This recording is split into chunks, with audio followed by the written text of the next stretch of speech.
They said they didn't have the money, but a week later I saw them post photos from Paris champagne in hand, smiling under the Eiffel Tower. Meanwhile, my grandson lay in a hospital bed in Greenville, his tiny hands clutching the blanket VU lines running down his small arm. I sat beside him, listening to the steady flicker of the heart monitor, thinking about the days when I was still young enough to believe that family was where people found kindness. My name is Henry Dalton. I'm 64 years old, and this is the story of how karma found its way back home. Before I tell you what I did tell me, where are you watching from? And make sure to subscribe so more people can hear this story. I live alone in an oakwood house on the edge of Greenville, South Carolina, a house I built with my own hands, one plank, one nail at a time, over 20 years of working as a structural engineer. After I retired, I opened a small carpentry shop, crafting pews for Riverside Baptist Church and desks for the local elementary school. My wife Margaret passed away from cancer in 2014. Since that day, the house has been the last thing left of the world I built with her, a relic of laughter now echoing with quiet. That house smells of oak and pine resin, the scent of time itself. Every morning when sunlight spills through the east-facing window, it catches the rippled grains of wood on the walls like memory carved into grain. I sit on the porch with a cup of coffee, listening to the hum of trucks along Highway 276, and I think about my two children. Matthew, 40, runs a real estate firm in Charlotte, Dalton Realty. He dresses well, speaks with precision, and talks about million-dollar projects like they're proof of existence. Profit is his language. Anna, 35, is the opposite. A schoolteacher here in Greenville, gentle-grounded, always smiling when she talks about her students or her 5-year-old son, Jacob. She often sends pictures of him learning to draw counting numbers or chasing the dog around the yard. I never said it out loud, but Anna was the last thread that kept me feeling like a father. Matthew, he's polite, distant, the kind of man who calls on birthdays and Christmas to fulfill a social duty. I stopped blaming him. I just stopped expecting.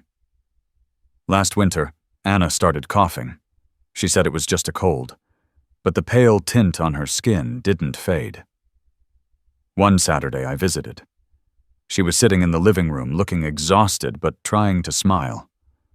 Jacob ran to hug my leg laughing while she told me not to worry, she just needed rest.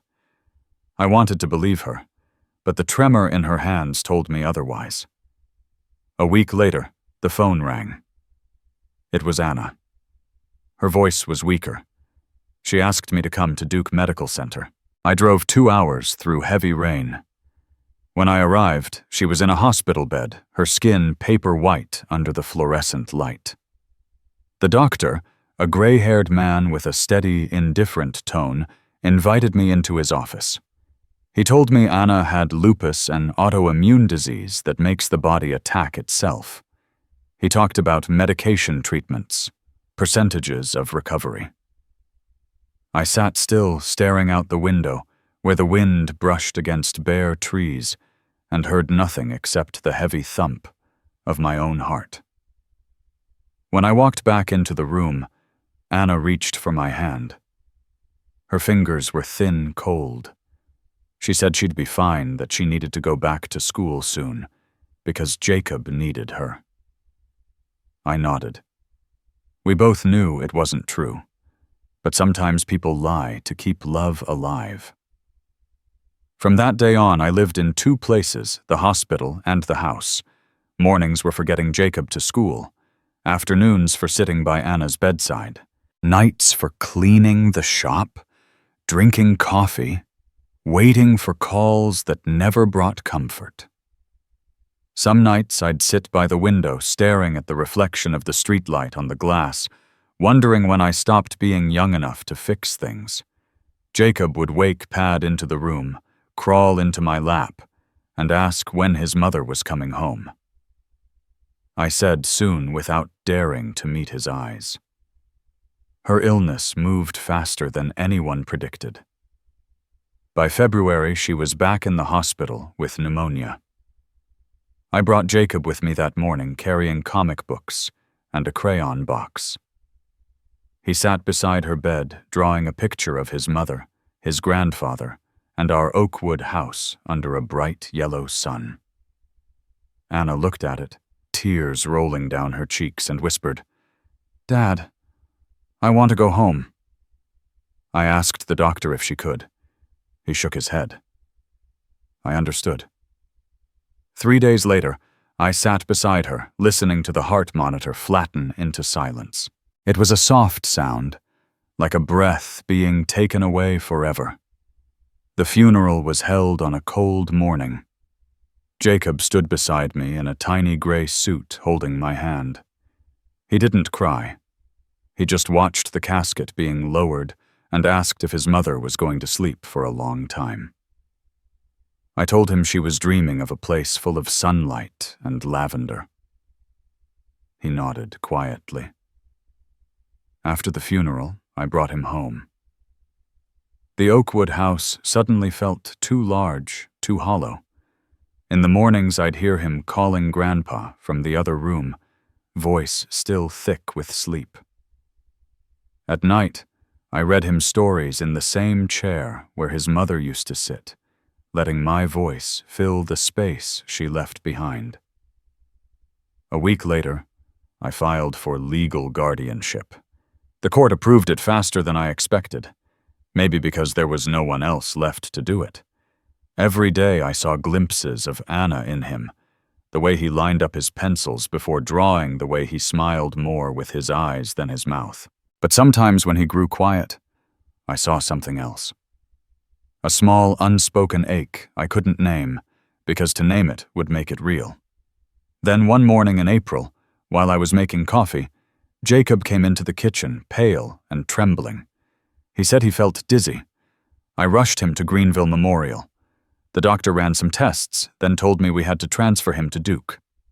Hours later, I sat again in that same sterile waiting room. The cardiologist, Dr. Helena Price, explained that Jacob had a congenital heart defect. There was an experimental procedure that could save him, but it wasn't covered by insurance. The cost was $85,000 due within 3 months. I nodded. I heard her words, but all I really heard was time slipping through my hands. That night I drove home in silence. The kitchen light flickered when I turned it on. I sat at the table, the hospital paperwork spread before me.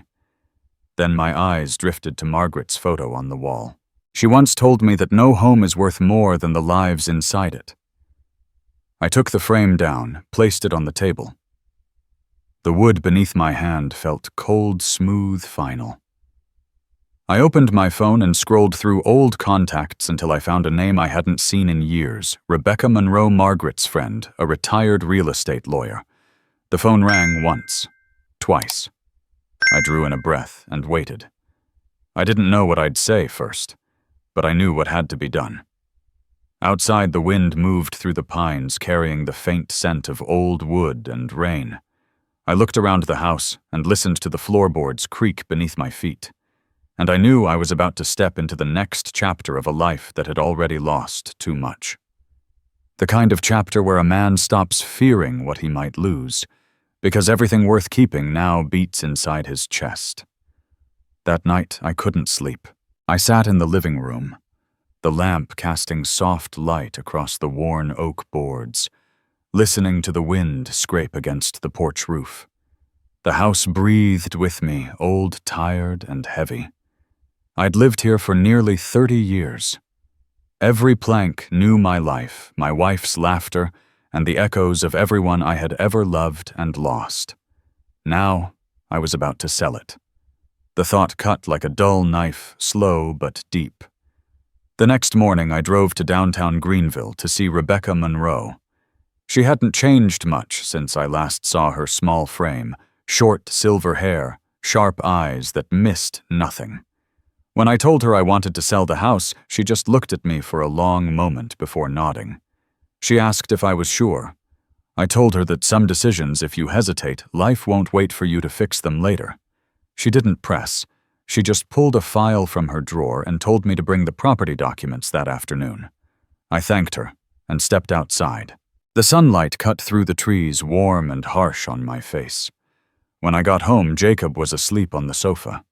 His cheeks were pale, his breathing shallow. I laid my hand on his forehead. It was cold. Every time I looked at that boy, I saw Anna. I remembered her hand gripping mine at Duke, her voice fading as she whispered that Jacob would need me more than I thought. I didn't understand then. Now I did.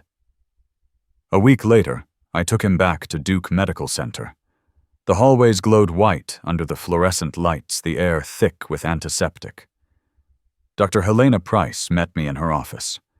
Her voice was calm but firm. She said Jacob's heart was weakening faster than expected, that regular treatment no longer worked. There was a newly approved experimental procedure, she said. Promising. High success rate. But because it was still in trial, insurance wouldn't cover a cent. The total cost $85,000 payable within 3 months. I sat there listening, but the words floated past me like static. $85,000. For a retired man living off savings and a woodshop, it wasn't just a number. It was a wall. I asked if there was another way. She shook her head, eyes soft, apologetic. I nodded, thanked her, and stepped into the hallway. On the drive home, rain slicked the streets, the world a blur of reflections. The radio played a Willie Nelson song, his voice raspy, weary, carrying the ache of someone who'd lost too much, but kept on driving anyway. I thought about Matthew, my son.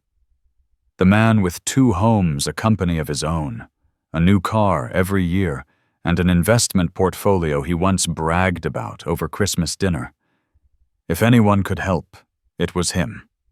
I stopped the truck in the parking lot outside Dalton Realty in Charlotte. The building was all glass and polish, the company logo gleaming at the entrance. I walked inside, told the receptionist I was Matthew Dalton's father. She smiled politely and made a call upstairs. 5 minutes later, Matthew appeared, dark blue suit, perfect tie, a faint smile that didn't quite reach his eyes. "Dad, you should have called first," he said, voice smooth, professional. "I needed to talk in person," I replied. "It's important." We went into his office. I told him about Jacob, about the doctor, about the surgery, and the cost. He sat still, tapping his fingers lightly against the desk. When I finished, he took a long breath and said he'd review the budget the way a man talks about adjusting a project, not saving a life.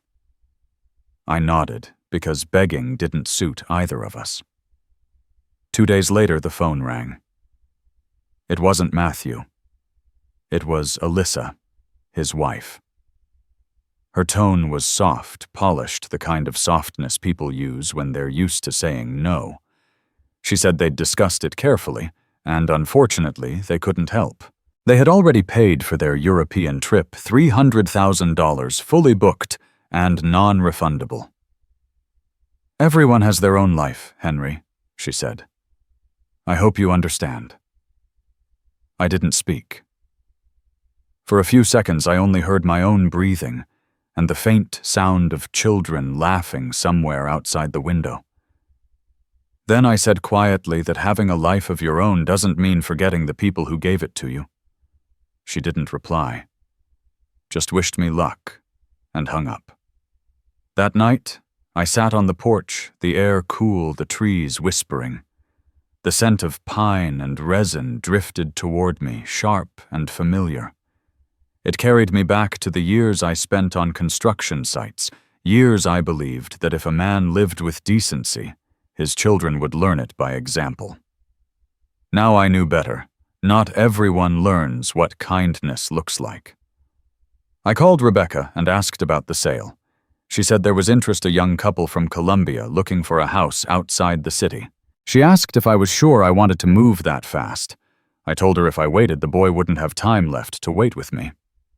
She was silent for a moment, then said she'd arrange a viewing within the week. Later that night, I walked into Jacob's room. He was asleep, clutching a small plastic dinosaur in his hand. Every time I saw him like that, my chest tightened, as if something inside was being twisted too hard. I sat at the edge of the bed and whispered that everything would be all right, that Grandpa would find a way. He couldn't hear me, but maybe I needed to hear it myself. When the house fell quiet, I went out to the workshop behind the house. I flipped on the yellow light and picked up the saw. The blade hummed, slicing through a board. Sawdust floated in the air like smoke, the smell of fresh-cut wood stinging my eyes. I worked as if the rhythm itself could hold me together, cut sand, breathe anything to keep from thinking about what was coming.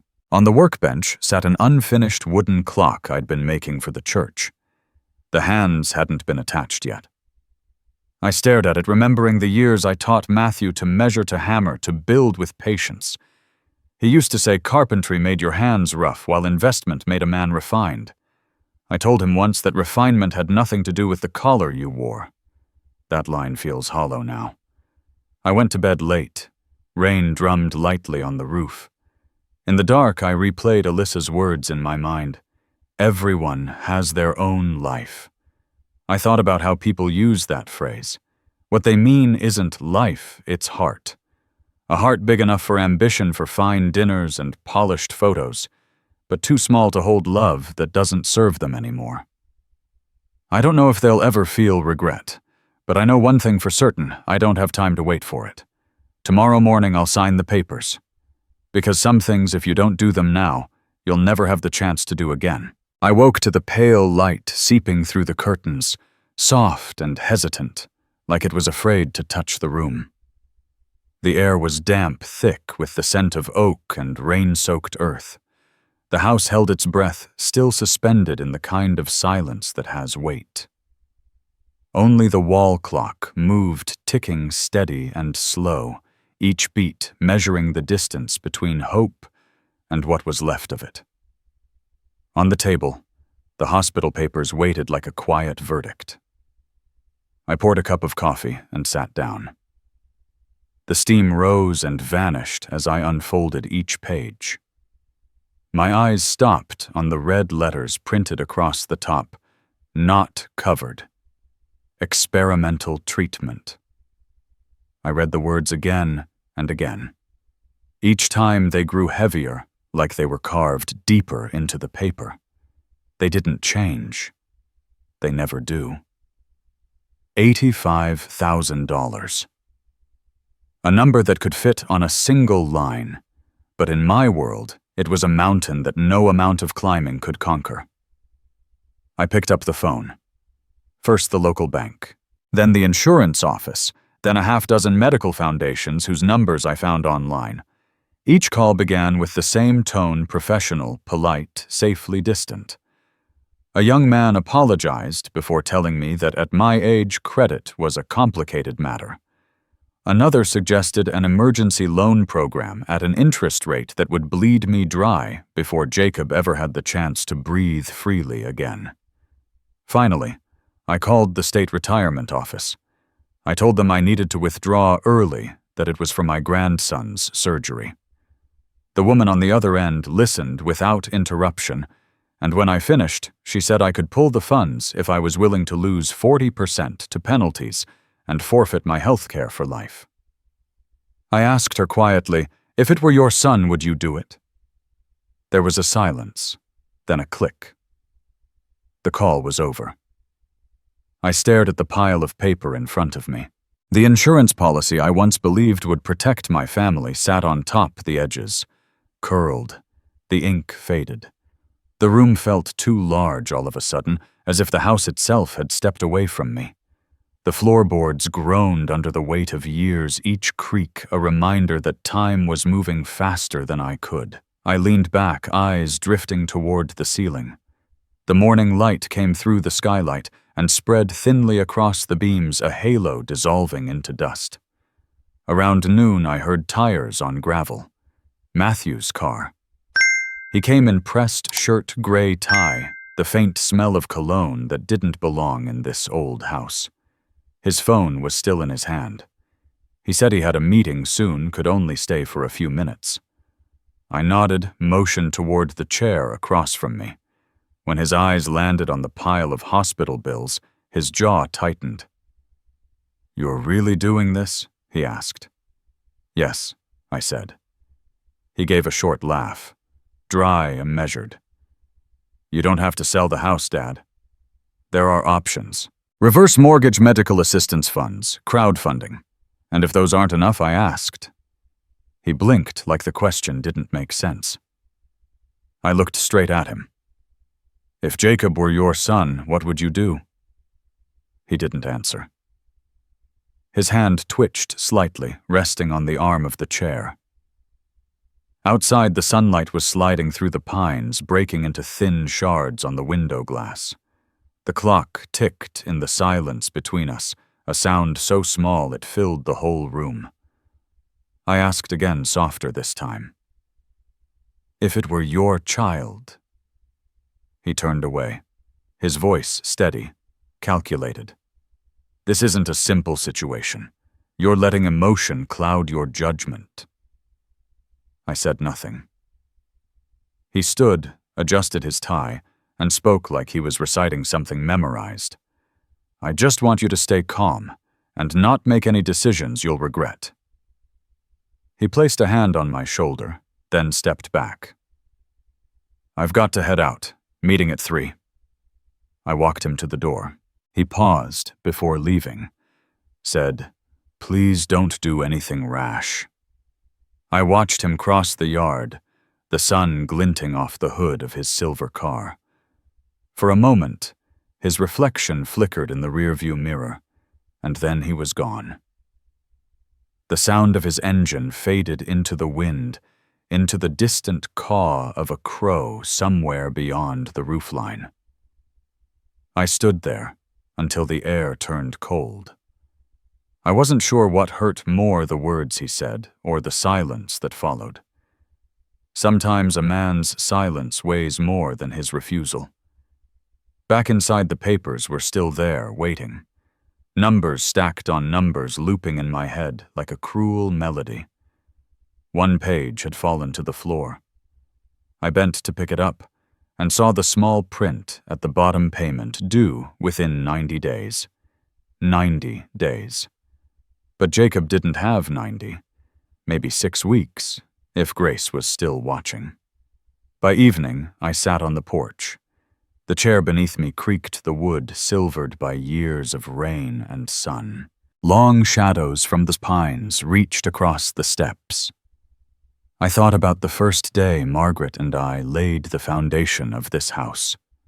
2 young hands cracked and calloused, building something we thought would last forever. This place had seen everything. Anna chasing fireflies, Matthew learning to drive the night I sat beside Margaret's bed and listened to her breathing fade like a song ending too soon. Every plank in these walls held a piece of our story, but now it needed to hold Jacob's future instead. I went inside, opened the drawer, and pulled out the deed. The paper was yellowed corners, curled edges soft as fabric. Rebecca had already prepared the sale contract. I read every line slowly, then picked up the pen. The ink trembled a little in my hand, but landed firm. Signing my name felt like lowering a casket and planting a seed at the same time, burying a piece of myself to keep something else alive. When it was done, I walked the house once more. Every room, every corner whispered something. In the kitchen, the floral curtains Margaret had sewn were still there, faded but intact. On the mantel, Anna's graduation photo smiled at me from a time when everything still felt possible. I turned off the lights, leaving only the faint glow from the hallway. Outside, the wind stirred again, moving through the pines, carrying the scent of resin and wet soil.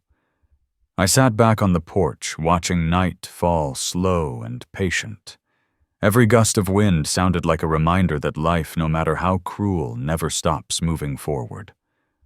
I will sell the Oakwood house, not because I want to, but because I must, because some choices, if not made now, will vanish forever, and because somewhere beyond these walls a small heart is waiting to beat again in a world where love, I still believe, means everything. I met Rebecca Monroe on a Monday morning. Her office was tucked inside an old red brick building downtown, the front glass fogged by early dew. Rebecca came out to greet me, a small woman with cropped silver hair and that same quick, alert gaze she'd had years ago when I was still an engineer, and she handled the legal contracts for our firm. She looked at me for a long moment before asking quietly if I was sure. I nodded. We sat across from each other at her desk. The light from the window drifted across the stack of papers between us, pale and moving like water. Rebecca turned each page, slowly explaining the transfer taxes, the closing fees, the escrow period. Her voice was calm, deliberate, precise. I listened, but half my mind stayed back in the Oakwood house, where the hum of the saw, the thud of the hammer, and the scent of fresh timber had been my rhythm for 30 years. When I finished signing the power of attorney, Rebecca laid a hand gently on my shoulder. She said she'd try to close within 2 weeks. I asked if she'd ever had to sell a place she'd spent her life in. She smiled faintly and said, "If you live long enough, Henry, you end up giving something away." That sentence followed me out the door and stayed in my head all the way home, soft, steady, undeniable. That afternoon I listed the house. I chose a photograph from a summer long gone, the porch wrapped in green pine sunlight spilling over the honey-colored roof. My description was simple, almost spare 3-bedroom Oakwood home, Greenville, built and maintained by owner. When I clicked post, the confirmation chime sounded cheerful, almost triumphant. I felt nothing but an ache in the quiet that came after. The next day, the phone rang. A young woman's voice, bright nervous, said she and her husband were looking for their first home outside the city. They came that weekend. I stood on the porch as they walked the yard, pointing and smiling, their fingers intertwined. The woman said the house felt like family. I watched them, and for a moment saw myself and Margaret all over again, 2 dreamers in work boots building a future with our hands. When they drove away, I knew they'd be back. 3 weeks later, Rebecca called. They signed, she said. 200,000. The number meant nothing. It wasn't relief. It was arithmetic, cold exact, detached from the years it measured. I asked when the signing would be. "Friday," she said. I thanked her and sat in silence, listening to the wind moving over the roof like a tide coming in. The morning of the closing, I woke before dawn. The first light slid through the pines and laid itself across the porch. I walked from room to room, my hand brushing the walls, memorizing every scuff, every echo. On the mantel, our wedding photo still stood, Margaret smiling in a white dress. I didn't take it. I couldn't. A house shouldn't be left completely empty. It needs to hold on to a soul, even if it's not mine anymore. Before I left, I tried calling Matthew. Once, twice, 3 times. Voicemail. I wanted to tell him I'd sold the house, that I didn't need his pity, that a man has to know when enough is enough. But when the tone beeped, all I said was, "Jacob's surgery is scheduled." Then I hung up. That afternoon, Rebecca arranged the signing at the notary's office. I arrived early wearing a white shirt and my old gray slacks. The buyers, a young couple with wide, eager smiles, shook my hand and said they'd take good care of the house. I nodded, smiled back, and signed my name on the last line. The ink flowed steady, the letters firm. When the pen left the paper, it felt like my entire life had just ended with a small, quiet period. Rebecca stood, said everything was finalized. I thanked her, took the check. Outside sunlight glanced off the marble steps, and that's when I saw Pastor Raymond Cole, waiting by the porch. Gray cardigan, wide-brimmed hat, his presence as familiar as Sunday itself. I wasn't surprised Raymond had married Margaret, and me had brought pie and prayer to our doorstep every Christmas since. He came forward, took my hand in both of his. I heard he said, voice rough as gravel. I nodded.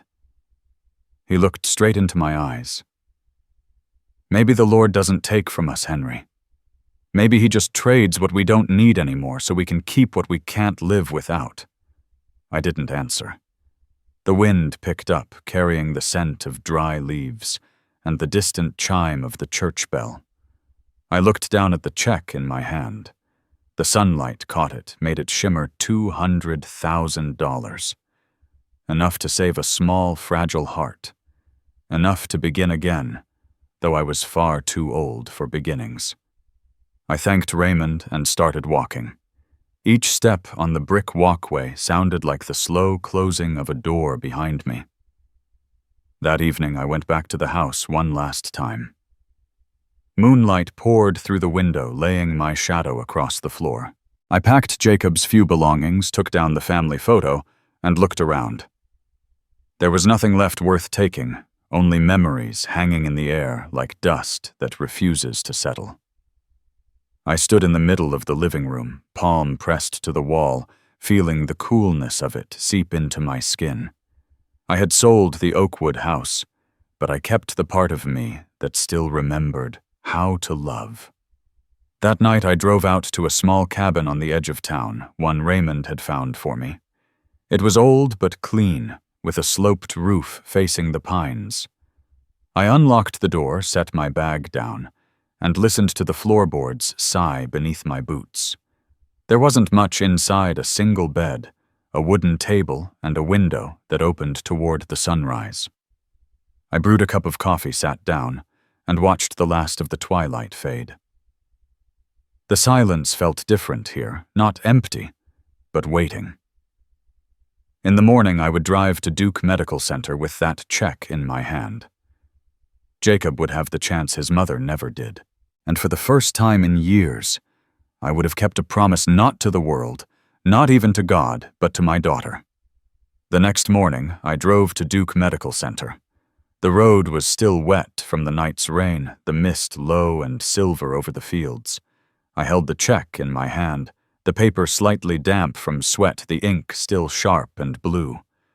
When I stepped into the billing office, a young woman behind the counter greeted me with a polite smile. I set the check down gently and told her it covered the full cost of my grandson's surgery. She looked at me first with surprise, then something softer, like respect. She promised to forward the information to Dr. Price immediately.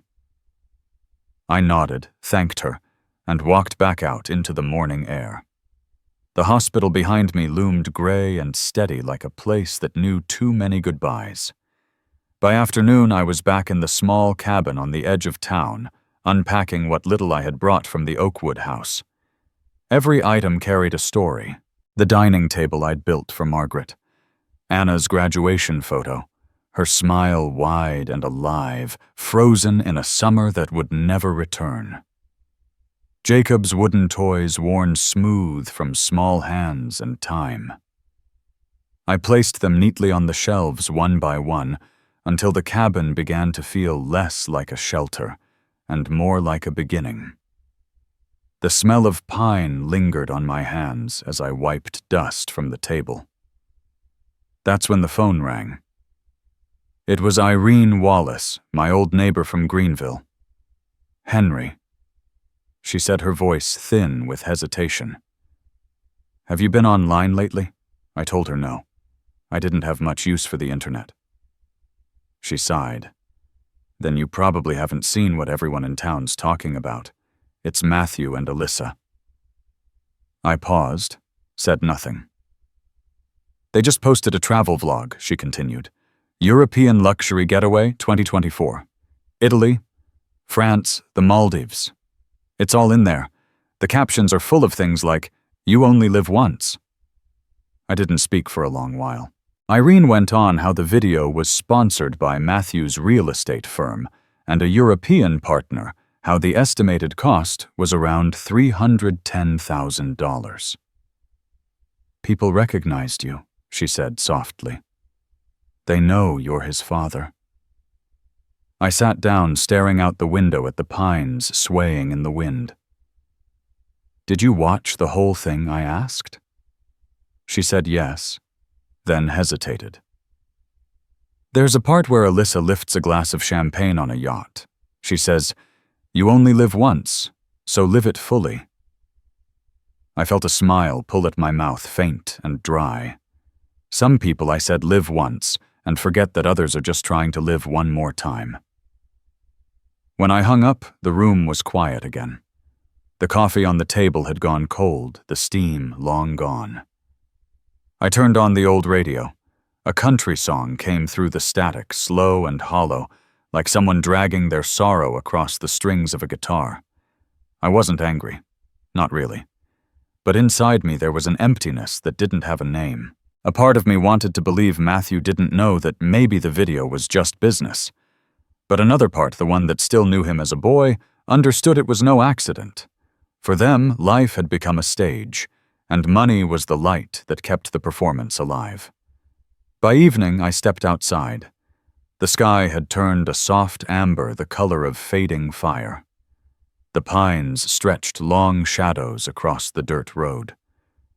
I thought of Anna, of how she once said Matthew took after me more than I realized.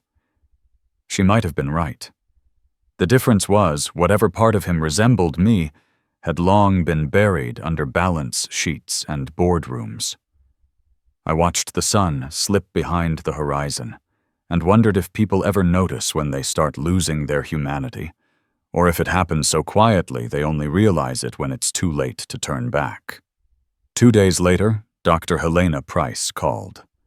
Her voice was low but steady, the kind people use when they've rehearsed the words too many times. She said the new test results were in. I heard her shuffle the papers, a pause, and then a silence that told me what was coming before she spoke. "Jacob's heart is failing faster than expected," she said. "If the surgery isn't done within 8 weeks, it won't hold." My hand tightened around the phone. For a second, it felt like something inside me cracked open. I asked if it could be sooner. She said they were working to move the schedule up, but the team needed more time to prepare. I told her I'd take care of everything. Just give him the chance. When the call ended, the sky outside had turned to rain. The cabin glowed under a single yellow bulb. The roof ticked softly with each drop. I sat there thinking about the distance between this small, creaking cabin and the oceanfront hotels where my son was probably sipping wine. That distance wasn't measured in miles, it was measured in lives. I thought of Matthew as a boy barefoot in the backyard, handing me nails while I hammered wood, asking why people worked so hard. I'd told him because the world doesn't hold itself up unless someone's willing to. Now I wondered if he'd ever understood, or if he'd forgotten before he even grew up. I walked into Jacob's room. The boy was asleep, his breathing shallow, every inhale ending in a faint rasp. I sat by his bed, took his small hand in mine. It felt so fragile I was afraid my grip might break it. I whispered that I'd sold the house paid for the surgery, and that all he had to do now was hold on a little longer. His eyes fluttered open halfway. He smiled weak but clear, and asked if we'd go home soon. "Yes," I said. "Anywhere you are, that's home." That night I didn't sleep. I sat by the window watching the rain streak down the glass, the streetlight outside stretching into long ribbons across the puddles. Two worlds lived inside my mind, one where a boy slept beneath the hum of hospital machines, and another where a champagne glass shimmered against a golden sea. Both belonged to the same family. Both existed in the same moment. When morning came, I brewed coffee and watched the first light break across the fields. The wind carried the scent of wet pine. I knew then these next 8 weeks would be the edge between life and loss. I had nothing left to lose but that child. And I realized that sometimes God doesn't test a man through pain, but through the quiet horror of watching his own blood forget how to care. I called Rebecca Monroe just as the sun lifted over the pines. She confirmed she'd received all the documents and said she'd witnessed the transfer herself. I sat at the wooden table in my cabin, opened my old laptop, and logged into the bank. The numbers on the screen glowed cold and precise, indifferent like a scale that weighed everything except the weight of a man's heart. I took a deep breath, entered the amount typed in Duke Medical Center, and wrote in the note line, Pediatric Cardiac Surgery, Jacob Hale. The phone rang again. Rebecca's voice came through, steady as always. She'd verified everything with the bank. The funds would clear within the day, and confirmation would be sent directly to the hospital. I thanked her, then just sat there listening to my heartbeat echo inside my chest, like the soft knock of a hammer against raw wood. By noon, the billing department called. They confirmed receipt of the full $85,000 and said Dr. Price had been notified. I hung up and stared at my hands on the table. The same hands that had built a house were now holding open the door for a child's heart to keep beating. I didn't feel pride, only a strange release, like setting down a heavy plank after carrying it too long. 2 days later, I drove Jacob back to Duke Medical Center. The sky over Durham was white and thin, the light dissolving on the hospital's glass facade. They led us to the pediatric cardiac wing. Dr. Helena Price met me in the waiting area. Her eyes were bright-focused, but carried that exhaustion of someone who lives on the narrow edge between loss and mercy. She walked me through the procedure again. Duration risks contingencies. I listened as if I were gripping the end of a rope, and on the other side hung the rest of my life. When they wheeled Jacob's bed forward, he reached for me, his fingers small, cool as river water. I bent close, told him I'd be right there, that he only needed to close his eyes for a little while, and when he woke, it would all be over. He nodded faintly, and the nurse pushed him through the automatic doors. The glass slid shut, catching my reflection. An old man standing alone, like a smudge of ink trapped between worlds. The waiting room was too quiet, the kind of silence that hums. A painting of a lake hung on the wall, its soft blues trying too hard to soothe. I sat down, fingers locked together, listening to the hum of the vents, the shuffle of nurses passing by. Every 10 minutes felt like a lifetime unspooling in slow motion. I tried reading a magazine, but the words scattered before they made sense. I stood, poured a cup of water, and drank in small sips to hide the tremor in my hand. The smell of antiseptic brought back the night Anna left this world. I pressed my palms together, closed my eyes not to ask for anything specific, just to whisper to whatever might be listening, "Keep him here. Please." A nurse stepped out, said the operation had begun. I nodded and sat back down. Time lost its shape. I heard footsteps, gurney wheels rolling across the floor, the faint crackle of the vending machine. Then, somewhere deep in my mind, the rhythm of a hammer echoed the sound of my old workshop, steady grounding. I didn't know why it came back now, only that it kept me from falling apart. When the doors finally opened, Dr. Price emerged. Her cap was off her hair, damp with sweat. Her eyes carried fatigue, but also light. I recognized it before she even spoke. "The surgery was successful," she said. The words hit like air after too long underwater. My chest tightened, and for a second I couldn't breathe. She explained how they'd repaired the valve, stabilized the blood flow, how his heart was responding well. I don't remember what I said in return. My hand reached for the chair beside me, cold metal against warm skin, something solid to hold. They let me look through the glass window of the recovery room. Jacob lay still, pale, a white bandage across his chest. The monitor beside him blinked in steady rhythm.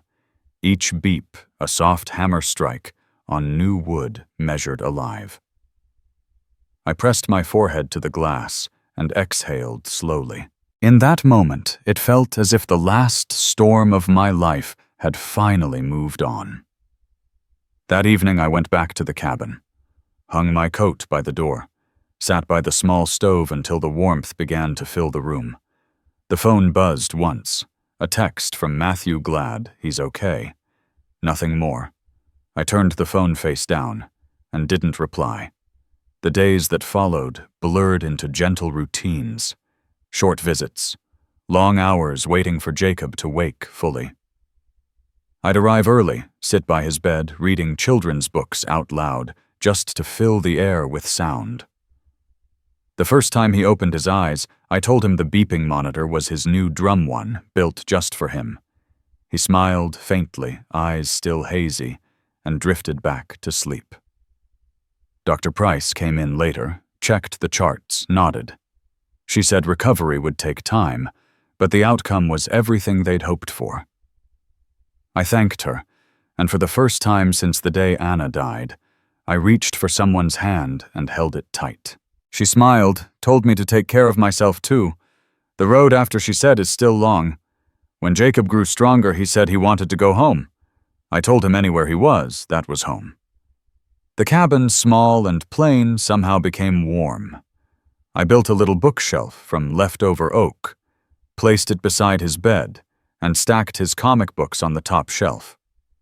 The kitchen smelled of chicken soup I'd made too salty, but he grinned and said it tasted like his mom's. I turned away, pretending to look for a spoon so the heat behind my eyes could fade quietly. On Sunday evening, Pastor Raymond stopped by with a basket from the Riverside Church Women's Group. He sat in the old chair, looked at Jacob's pink cheeks, then at me. He didn't give a sermon. He just said there'd be a small fundraiser next week for another boy in Spartanburg waiting for heart surgery. What do they need, I asked. He said everything.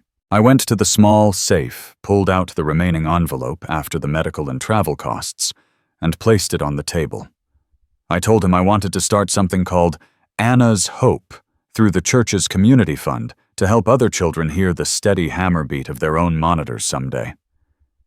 Raymond was silent for a long moment, then nodded. "I'll take care of the paperwork," he said quietly.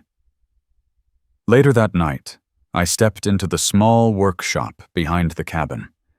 The smell of pine sap and sawdust wrapped around me like an old friend. I sawed, sanded, and painted until my hands stopped shaking. When it dried, a wooden sign gleamed softly in the lamplight, Anna's Hope carved by hand.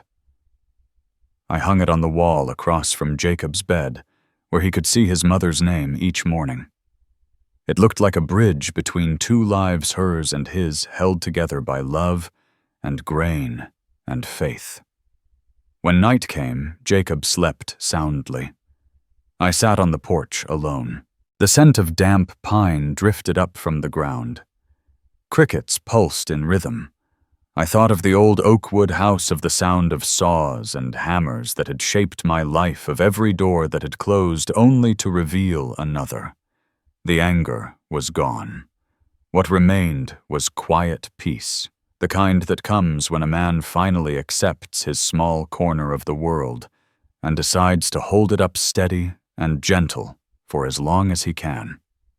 I leaned back, eyes tracing the dark sky. Somewhere beyond the silence, I could still hear it, the soft beeping of Jacob's heart monitor. It sounded just like a hammer striking new wood. Rhythmic, alive, and for the first time in a very long while, I believed again. Sunday morning, the Riverside church bells rang longer than usual, slow, resonant, like they were reaching for something beyond sound. I sat in the last pew beside Jacob. He wore a gray wool hat. His face was still pale, but his eyes were clear again, alive in a way I hadn't seen for months. Pastor Raymond stood at the pulpit. His voice low, steady, and kind, carried through the vaulted room as he told a story about a man who had sold his home to save his grandson's life. I listened, not realizing he was talking about me, not until he mentioned the pines in Greenville and the carpenter's hands that kept a promise. The church fell silent. Only the faint breathing of children and the thin light filtering through the stained glass moved. It cast gold across Raymond's white robe like paint over water. He ended the sermon with a line that caught somewhere deep in my chest. "Compassion doesn't need miracles," he said. "It only needs someone to choose what's right when no one is watching." When the service ended, people came to shake my hand. None of them said much. Just quiet nods, warm palms, and the kind of stillness that says more than words. I held each handshake, felt the living heat of it, real, human, simple. That afternoon, Irene Wallace knocked on my cabin door. She carried a basket of waffles and her phone, the screen glowing bright. Someone from the church had filmed Raymond's sermon and posted it on Greenville Church online. I asked why. She said, just to share something good. Then she hesitated. "It's spreading faster than anyone expected." She played the video for me. Raymond's voice filled the small room. The camera panned across the silent congregation, then down to the pew where Jacob and I sat. The caption beneath the post read, "Henry Dalton, the grandfather who sold his home to save a life. Over 100 shares in just a few hours. And climbing." 2 days later, the phone rang again. A woman's voice, quick, polite, but gentle. "My name is Claire Benton," she said. "I'm with the Greenville Post. We'd like to feature your story. People in town can't stop talking about it." I hesitated. Told her I wasn't used to being in newspapers. "I understand," she said. "But this isn't about attention. It's about reminding people that kindness still has a place." There was a pause. Then I said yes. The next morning she came to the cabin, a woman in her mid-30s, hair tied back, wearing an olive knit coat. She carried a small recorder and a notebook. She looked around the cabin, smiled faintly, and said it reminded her of her grandfather's house. We sat at the wooden table. Jacob played quietly in the corner. She asked about the house I sold, how I made that choice, what it felt like. I told her the truth, plain and steady, like a man telling his life to another person on a windy afternoon. She asked if I wanted to use my real name. I said yes. If people are going to write it, I told her they might as well write it right. I've got nothing to hide. She asked if I was worried about attention, about being misunderstood. I smiled. "I've been forgotten a lot longer than I've ever been misunderstood," I said.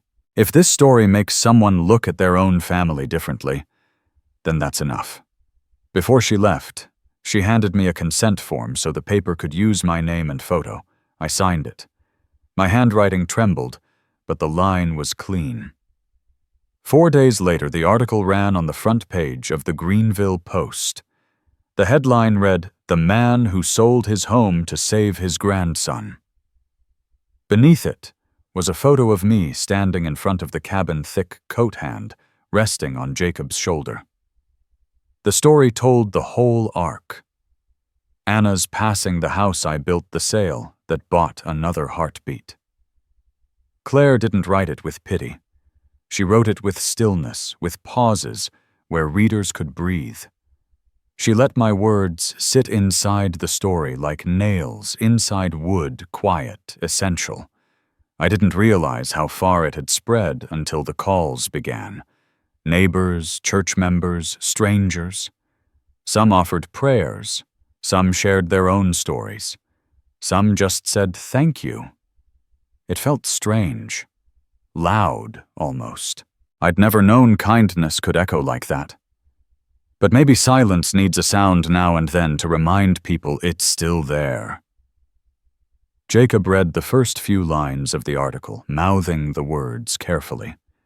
Then he looked up at me and asked, "Why do people care about us, Grandpa?" I said. Maybe because they see something they want to believe, that if one person can choose love, maybe someone else will too. He smiled softly.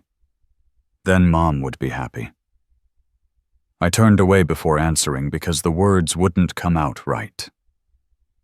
That evening, Pastor Raymond came by the newspaper folded neatly in his hand. He said it had been shared on several community pages in Charlotte where Matthew lived. He didn't say anything more. He didn't have to. I took the paper, looked at the headline again.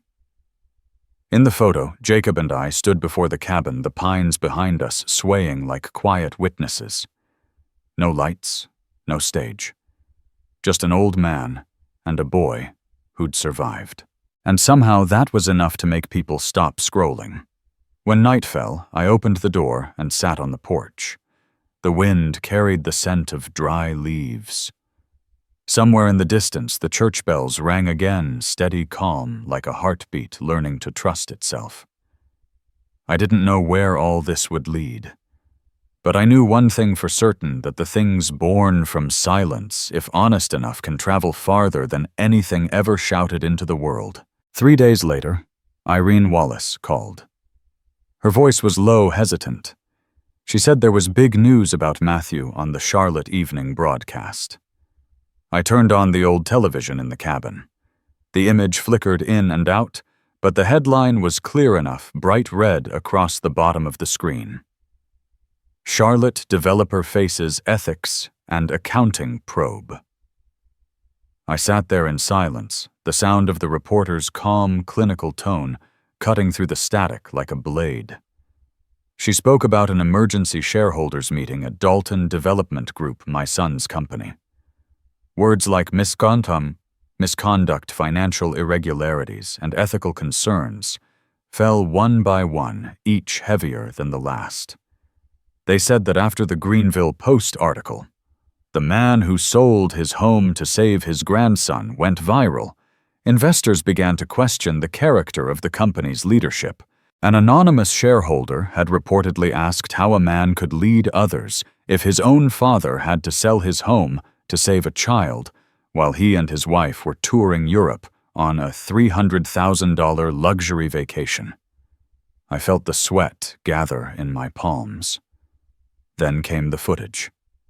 Matthew stepping out of his office building, surrounded by flashing cameras and shouted questions. His face was pale, his eyes darting away from the light. Someone called out, "Is it true your father sold his house to pay for your nephew's surgery while you were in Italy?" He didn't answer. He turned his head and kept walking, jaw-tight, shoulders drawn inward. For a moment, the camera caught him just right, long enough for me to see not the man he'd become, but the boy who once stood in my workshop at 15, laughing proud of the first chair he ever built with his own hands.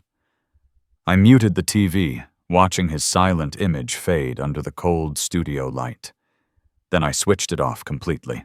The cabin fell quiet again, save for the wind slipping through the door frame. I didn't feel joy. I didn't feel revenge. Just a strange, steady stillness, as if life itself was repeating a lesson I'd once tried to teach, but this time in a voice too loud for him to ignore. I had told him long ago that money could build a house, but it couldn't hold a home together. Now the world was teaching him that same truth with the kind of authority only consequence can carry. The next afternoon, the newspapers filled with details.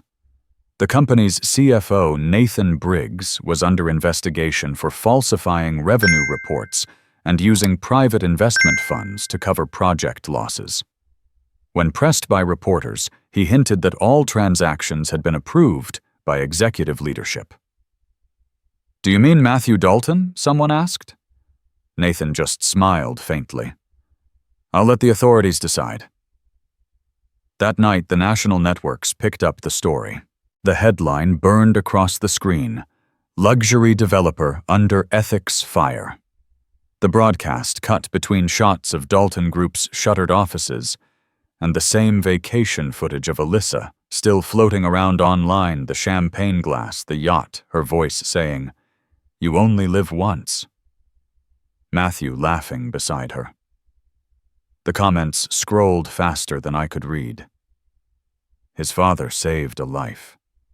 He saved his image. This isn't a financial scandal. It's a moral one. Some fortunes cost too much soul. The next morning, Irene called again. Her tone carried both pity and discomfort. She said Alyssa's fashion sponsor had pulled her campaign and a cosmetics company had terminated their partnership. "Everyone in Greenville's watching the news," she said. I thanked her, but told her I didn't want to hear any more. Outside, the morning was brittle and gray.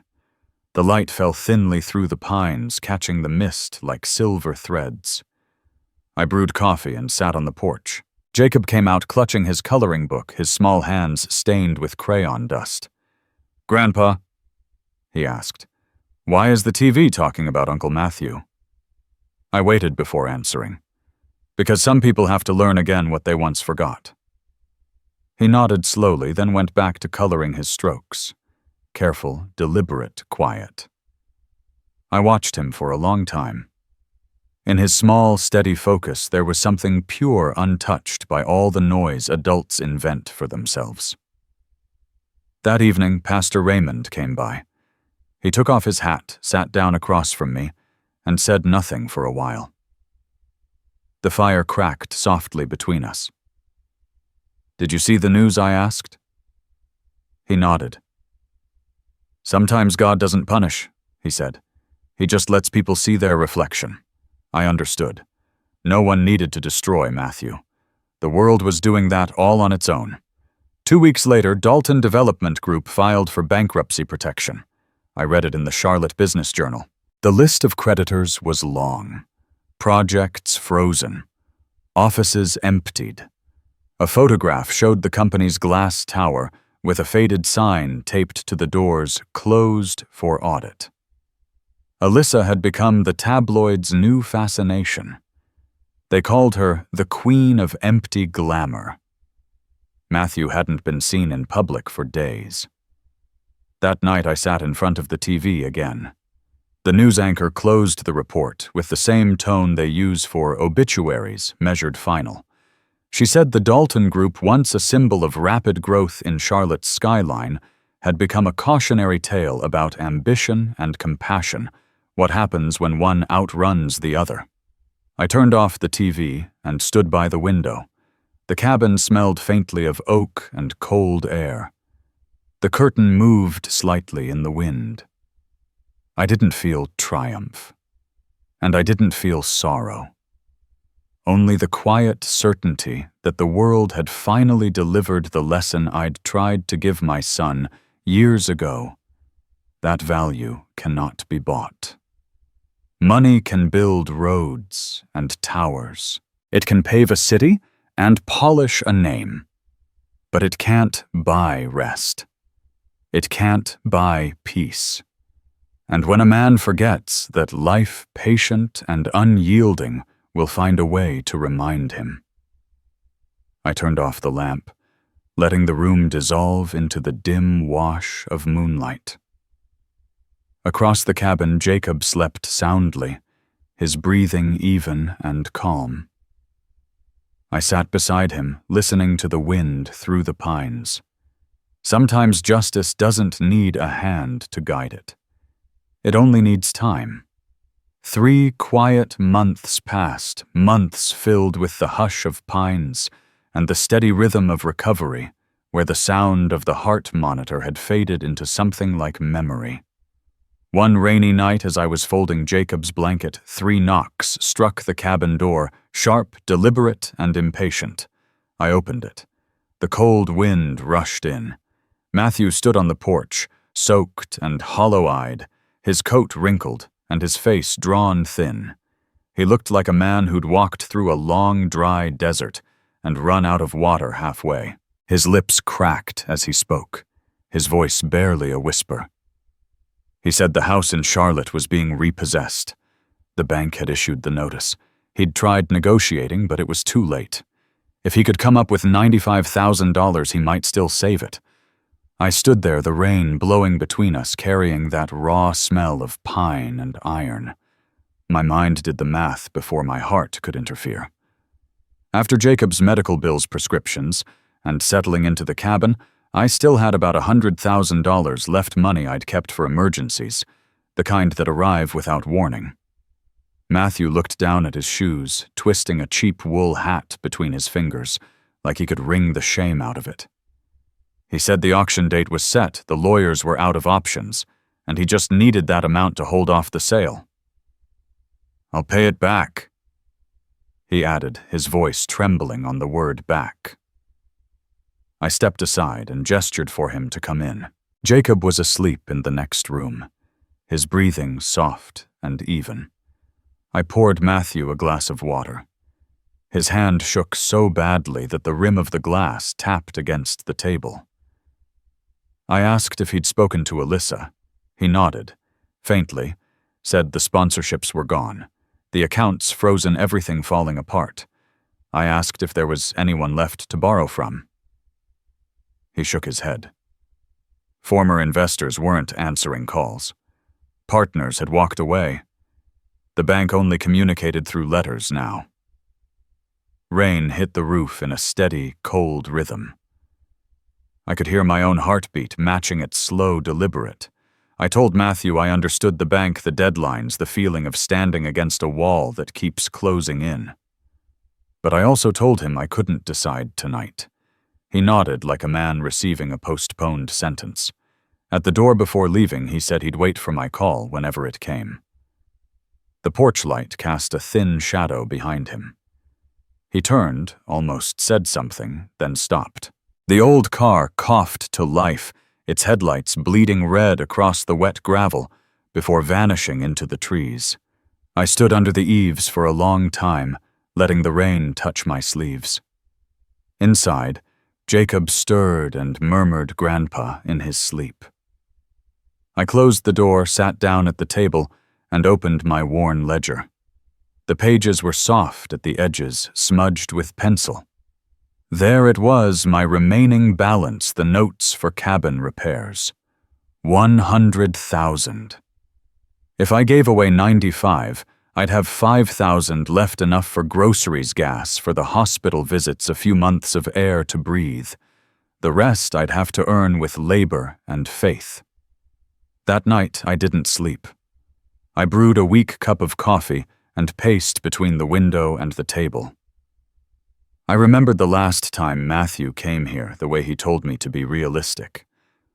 I remembered him as a boy hammering nails crooked and looking up at me, waiting for my nod. I remembered the video lights of Paris Alyssa's voice saying, "You only live once." The memories didn't clash anymore. They just aligned clean and cold into the shape of a truth I could no longer unsee, the distance between 2 shores of the same bloodline. At sunrise, I called Rebecca Monroe. Her voice was steady, crisp as ever. I told her Matthew had come, that he needed money to stop the bank, that I wanted to help, but not by throwing cash into the dark and waking up misunderstood. I told her I wanted a legal, transparent agreement. Witnesses. A bank transfer, not an envelope. I didn't want anyone someday saying this was revenge disguised as mercy. She paused, then said, "Come to the office this afternoon. I'll draft something simple. Clear terms, clear intent, clear consent." I thanked her and hung up. Jacob woke as I was fixing breakfast. He ate oatmeal with strawberries, eyes curious. "What's wrong, Grandpa?" "You keep staring out the window." I smiled faintly. "Someone got lost," I said. "He's trying to find his way back." Jacob thought about it for a second. "When people get lost," he said, "they should ask someone kind." I nodded. "And when they do, they should listen to the answer."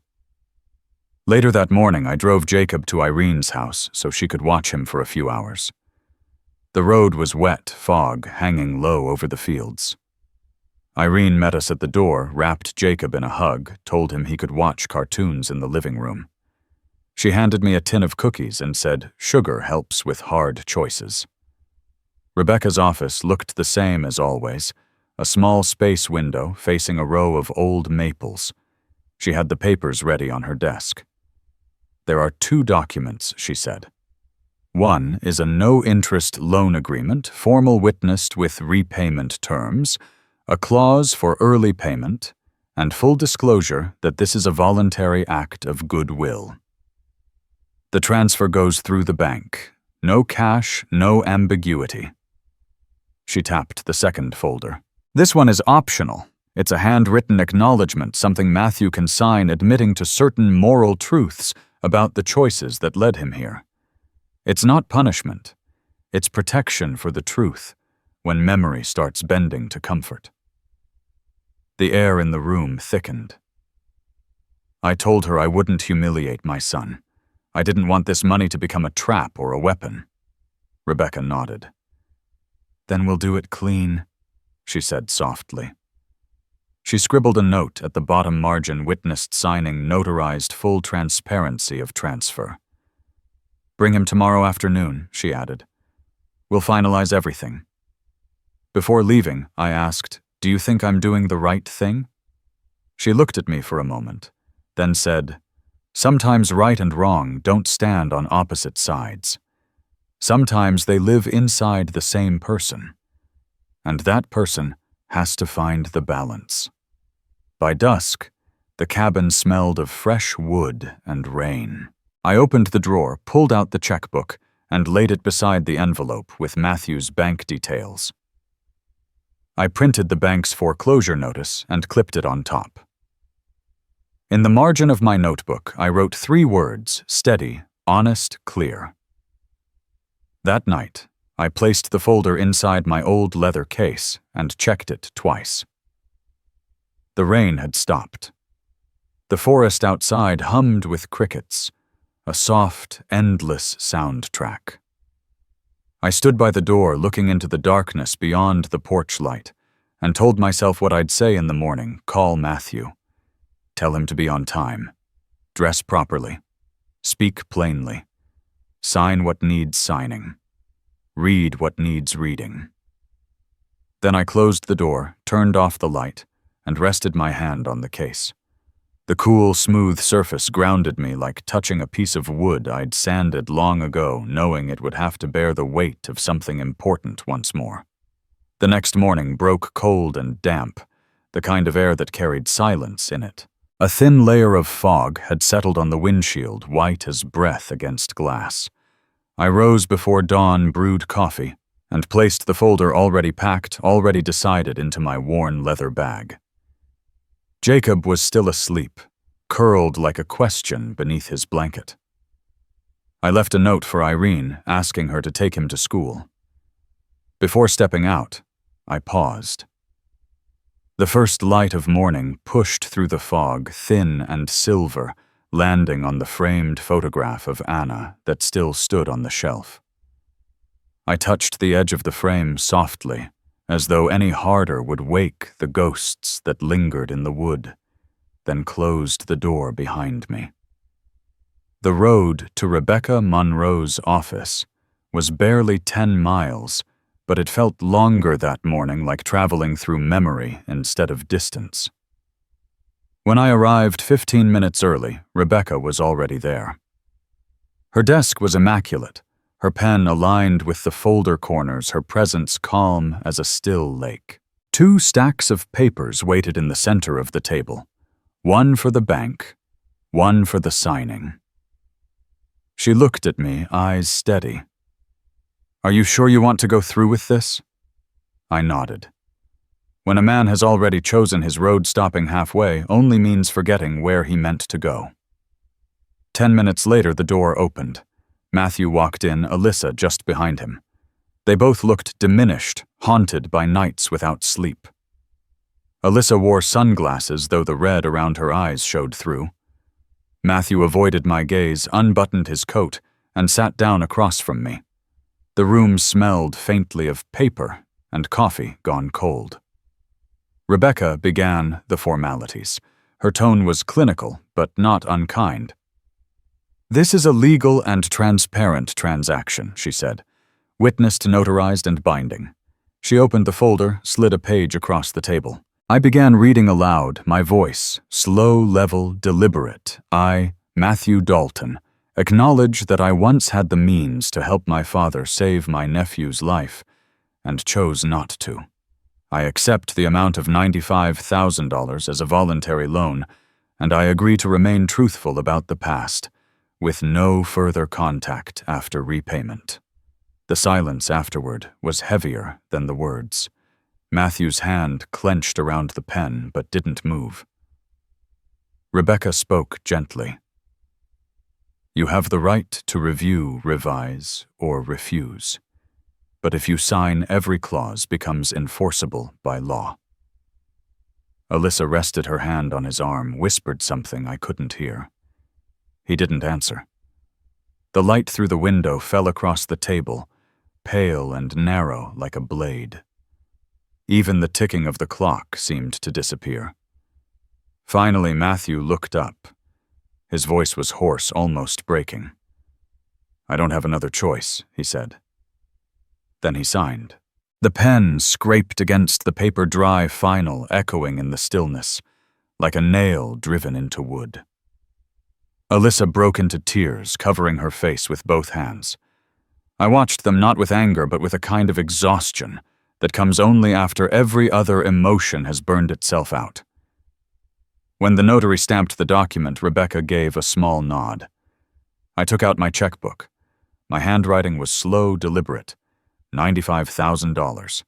I signed it, tore the check from the book, and placed it inside the sealed envelope. Rebecca double-checked the account number and called the bank.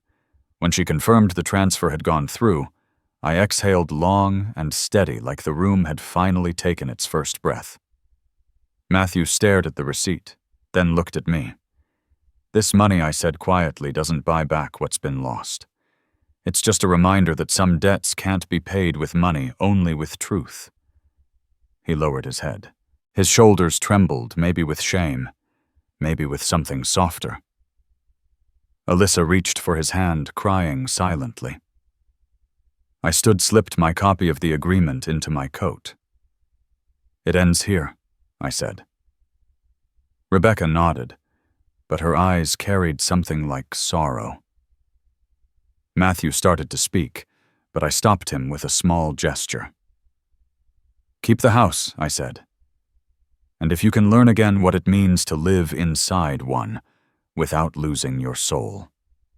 Outside, the afternoon sun pushed through the thinning clouds. The pavement still glistened from the night's rain, and the air smelled of wet earth. I stood there for a while, listening to the hum of distant traffic.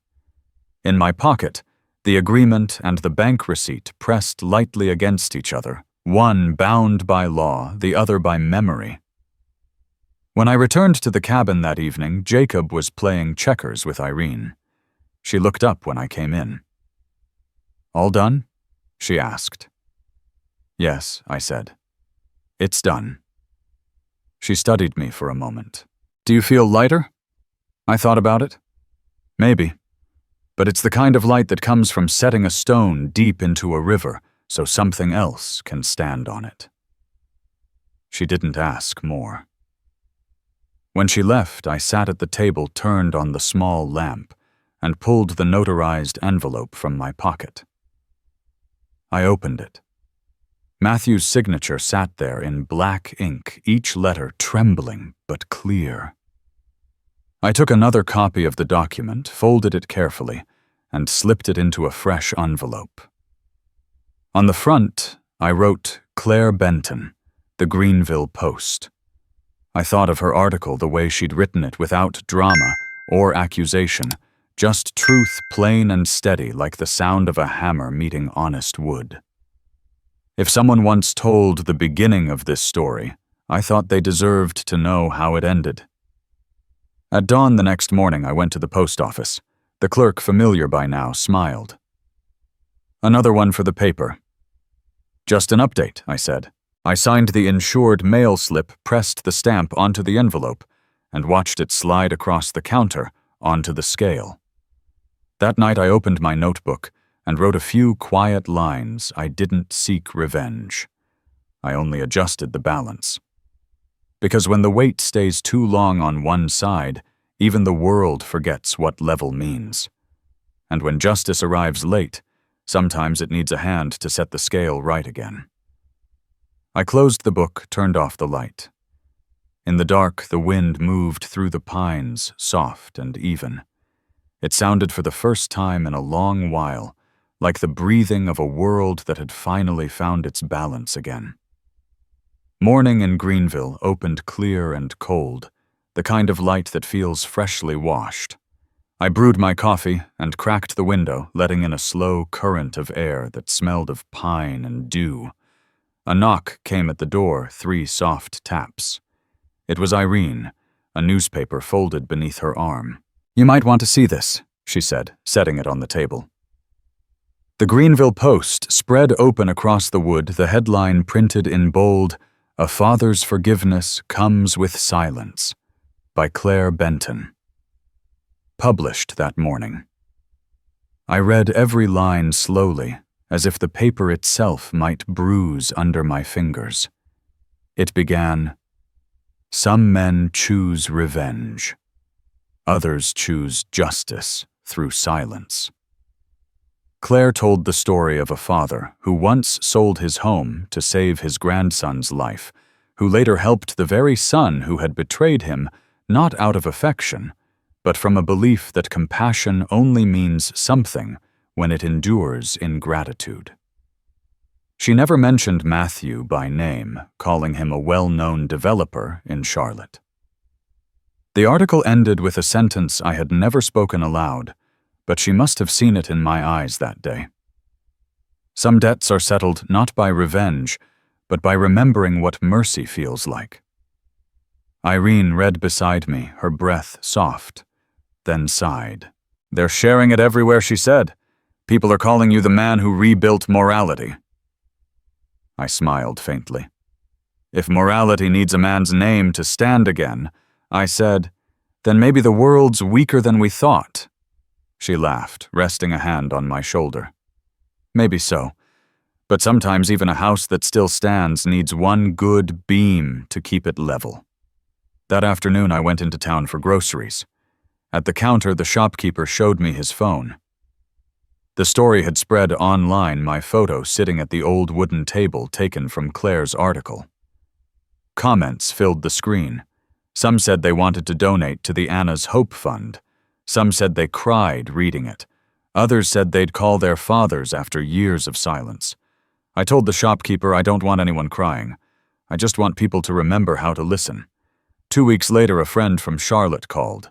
He said Matthew and Alyssa had left the city, sold the last house, moved somewhere near Asheville. Nobody knew exactly what they did now, but a neighbor had mentioned a small farm, vegetables, a few sheep, maybe peace. Nathan Briggs, the former CFO, was under investigation for fraud. I didn't feel vindicated, or even sorry. It just felt balanced. Like the world after a long storm was finally letting the water find its way back to the riverbed. I kept working at Riverside Church, teaching woodworking to the weekend kids, most without fathers, some from the shelter nearby. They loved the scent of pine and the hiss of the plane across a clean board. I taught them to measure twice, to hold the chisel steady to look for the shape hidden inside the wood before cutting. It was the same lesson I once taught Anna. Sometimes when one of the boys smiled at a piece of work finally done right, I saw her there again in their laughter in the sawdust, in the light that came through the workshop window. The Anna's Hope Fund had grown too. What began with a few donations from the congregation had become a community program. Every year, Riverside raised money for children with heart conditions across nearby states. Pastor Raymond liked to say the fund didn't just save children, it saved adults who'd forgotten how to believe. I always smiled and said, I don't save anyone. I just kept a promise to someone who's gone. Evenings came gentle in Greenville. I'd sit behind the church listening to the kids play in the yard, the laughter scattering through the late light. Sunlight filtered through the trees, gold and weightless. In my notebook, I wrote, maybe forgiveness isn't about forgetting. Maybe it's about looking back and no longer wanting to punish. Maybe justice isn't about seeing the guilty fall, but about seeing the good still standing. I closed the notebook, set it down. The wood beneath my hand was warm. Before dusk, I stepped out onto the porch. Pastor Raymond was walking by. He lifted a hand. Evening, Henry. There's a Thanksgiving service tonight. Think you could say a few words? I smiled. If I speak, I said, I'll talk about bridges. Bridges. The ones between people, I said. Between mistakes and forgiveness. He chuckled. That's a sermon worth hearing. That night back at the cabin, I lit the small lamp and looked out through the window. The fields were still. Moonlight lay flat across the grass silver, like a carpenter's plank. Jacob was asleep, his face soft and peaceful. I thought about Anna, about those who'd left and those who'd stayed, about the oak house that no longer belonged to me now. Someone else's laughter echoed under that roof. I didn't know if the world was truly fair, but I knew this much: sometimes fairness comes not as triumph, but as quiet. And when I looked at my grandson in the morning sun, I understood, at least in this small corner of life, everything had found its rightful place again. I leaned back in my chair, closed my eyes, and listened to the wind moving across the cabin roof, soft, rhythmic, like a whispered thank you from somewhere far beyond reach. The sunlight in Greenville was clear as lake water mirroring the pale blue sky.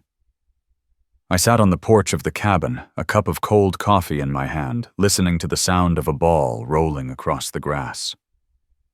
Jacob was painting with the neighbor kids, his body quick, full of light, his hair wild under the sun, his laughter carrying all the way to the tree line. I watched him, and for the first time in a long while, I realized I wasn't afraid of losing anything anymore. I had lost a house. I had lost a family. I had lost my faith in people. But I still had something no one could buy back: the beating heart of a child who carried my blood. A heart that had once stopped and found its way back to life through love. The wind moved through the pines, bringing the scent of old wood and resin. I heard a car stop at the gate. Pastor Raymond stepped out, a worn Bible under one arm and a basket of freshly picked apples in the other. He smiled as he walked toward me, his linen shirt soft and frayed at the collar, the kind of white that had known many summers. Henry, he said, you didn't just save a life. You saved the faith of those who'd forgotten what kindness even looks like. I smiled. I'm no hero, Pastor. I'm just a carpenter who couldn't stand to see another roof collapse under the weight of selfishness. He studied me quietly, then nodded. Sometimes, he said, the same hands that swing a hammer are the ones that keep the world standing. I asked him if he ever felt tired preaching faith in a world that seemed to have misplaced it. He chuckled. Faith's a lot like wood. It only weakens when people forget to tend it with fire and with time. When he left, I walked him out to the gate. Before getting into his truck, he turned and said, "Henry, I think Anna and Margaret must be proud of you." I watched him disappear down the dirt road, the hum of his engine fading into the pines. The cabin felt alive again when I stepped back in like it was breathing with me. Light fell through the window, landing on the table, where an old photograph rested beside a yellowed newspaper. I looked at the headline again. "A father's forgiveness comes with silence." I brushed the edge of the page, hearing it whisper softly under my hand. Maybe Claire Benton never knew what her story had done for me, that it made me finally face the man in the mirror after years of looking away. I wiped the dust from the picture frame. Margaret was smiling, gentle and sure, and Anna stood beside her, holding a bouquet of lavender. "You're home now, aren't you?" I whispered. I opened the drawer, took out my notebook, and wrote a single line. "Some homes are built with wood. Others are built with love. And those, they never fall." I closed the notebook, placed it beside the photo, and stood up. Outside, the evening light stretched long over the field. Jacob's shadow trailed behind him on the grass, blending with the gold of sunset, like a quiet promise that goodness still had soil to grow in. If someone were to ask me now, after all these years, whether I hold any bitterness, I would say no. What I hold is gratitude, because I finally learned how to rebuild a home, not with bricks or oak beams, but with the unseen things only a heart can understand. If you've stayed with me till now, thank you. And if this story made you believe that compassion is the highest form of justice, share it. If you believe kindness still deserves a place in this world, leave a like. And if you want to keep hearing stories about people, about family, about homes built from love, subscribe. Because sometimes a single home built with kindness is enough to keep the world from falling apart. And if you've lost your way, remember, you can still begin again so long as you still believe in love. I looked up at the wide sky, the sunset folding itself over the trees like a soft blanket, and I whispered, "I'm home now."